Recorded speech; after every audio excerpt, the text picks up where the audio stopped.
Tune Pelango, a selection from Carl Orff's Carmina Burana. Just a great recording that is by the Montreal Symphony Orchestra. 8:08 in Winnipeg. You're listening to Winnipeg's Classic 107. My name is Simon Rusnak. The Royal Winnipeg Ballet presents an often requested favorite and a world premiere in their next production. Since its first staging in 2002, Carmina Burana has captivated audiences with its passionate, lustful, and romantic celebration of life. The work is paired with a brand new evening-length ballet set by RWB choreographer in residence Cameron Fraser-Monroe.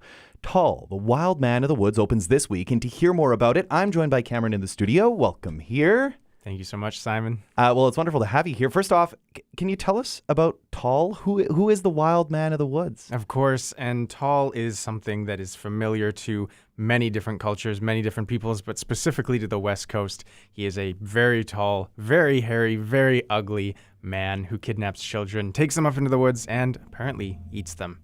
What a wild story. Captivating. When did you first hear the story of Tall? So I was having a conversation with my mom, and it turns out that I did hear this story growing up. But Tall was a woman, but of course, a lot of the same characteristics. She has a basket of snakes on her back. She kidnaps children. She roasts them over the fire. And ultimately, a couple of the kids get away and are able to tell the story.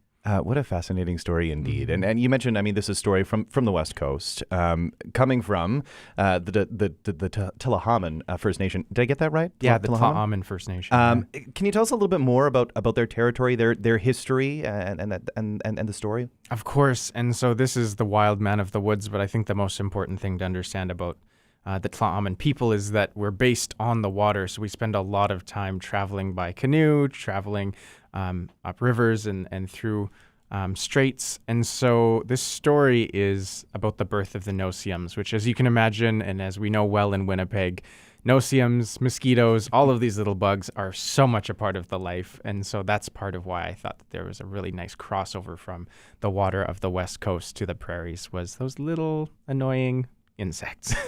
So you grew up on the West Coast in Vernon, BC. Mm-hmm. You made your way here. You went through the RWB school, and you've performed with a number of ensembles and companies in a variety of forms, not only ballet, but also hoop dance and other traditional forms. And you and I were just chatting off air, also doing a lot of Ukrainian dance, your first sort of dancing medium.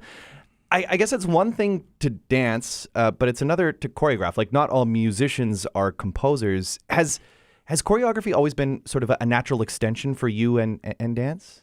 Well, I think when I first arrived in Winnipeg at 15 years old to start my classical ballet training, I didn't know that I wanted to be a choreographer. I just wanted to dance. And as it turns out, I am a better choreographer than a dancer.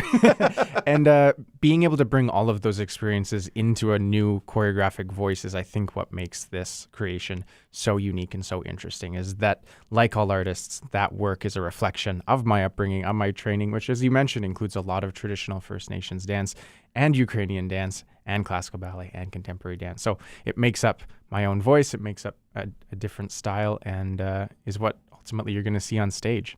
This year, first year as composer in residence with the Royal Winnipeg Ballet, a real opportunity for you to find your voice. Can you tell us a little bit about what people are going to see on stage? How would you characterize your own choreography?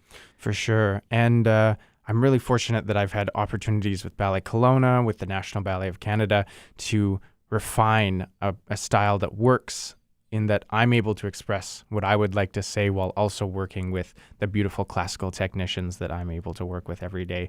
And so being able to, bring this story in, bring these artists in, and ultimately expand the audience of the piece has been the mandate as choreographer in residence, is getting to expand these stories that were really maintained by one person to an audience of 2,000 every night. So I think that's the most exciting part of being that choreographer in residence. So that story is one that has been passed down orally, and I guess I'm wondering if we could talk more about that fundamental element, because a fundamental part of an oral history is the language itself. And can you talk about its importance and its utilization in the ballet, because it is very much involved in this story that you'll be telling through dance? Absolutely, and a bit of the sad history of this story is that it was maintained by Elsie Paul, and it was effectively illegal under residential school system, under the potlatch ban, because, as we mentioned, you had to go and sit with an elder and hear the story in the language. And that changed more recently with Elder Paul, who's now 94, translating this story into English. But that was the key, is for audiences to understand what we're talking about, I figured we had to go back to the source. I figured we had to go and kind of sit in Elder Paul's living room and hear that story from her. And so we incorporate narration in order to help people follow along, because, of course, it's not Peter Pan. We didn't all hear this story growing up, but I'd love to change that. Can you tell us a little bit more about that language that is utilized? Of course, and that is Ayajutham, which is the language of the Tla'amin people. And so we open the piece and open every section of narration in Ayajutham, not because people in Winnipeg will understand it, but because I want to honor the integrity of that original story.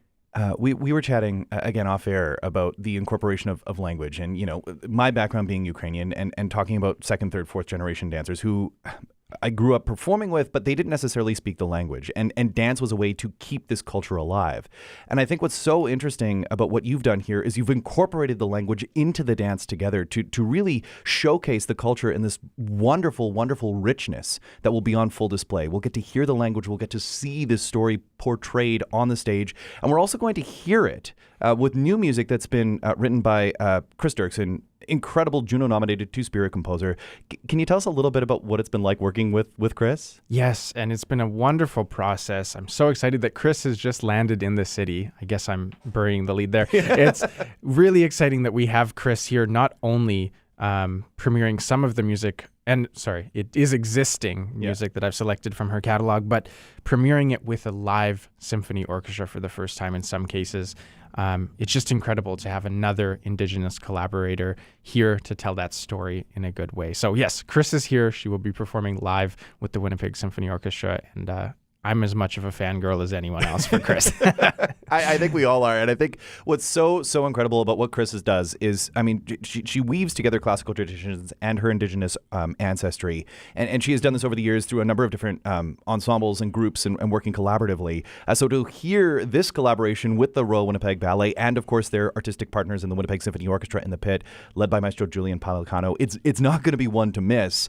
So I guess the last thing that I'd like to ask you, Cameron, is, what it means to you to have this opportunity to share this story with a larger audience, to have that crowd in the Centennial Concert Hall take in the story of Tall. And I think that is something that just makes me well up, is knowing that this story was passed down through generations and ultimately made it to one woman, Elder Elsie Paul. But now to have that story from my culture, from my people, shared with a wider audience and shared in a really good way with many incredible Indigenous collaborators, it just makes me well up to think about that opening night and to hear Chris's music and Elsie Paul's voice coming through the concert hall and echoing off those walls. It's going to be absolutely magical and so excited for you. What a way to introduce yourself even more broadly to the Winnipeg audience. I know you've been here for a long time and you've been actively involved in the dance community, but to really get this opportunity as choreographer in residence. Can you tell I talk to a lot of musicians? It's just such a unique one, and so excited for you and so excited to see what you produced. It all opens this Thursday, 7:30 p.m. RWB.org for tickets and more details. Thursday running through Sunday. Tall, the Wild Man of the Woods with Carmina Burana. Cameron, thanks so much for being here. Thank you, Simon.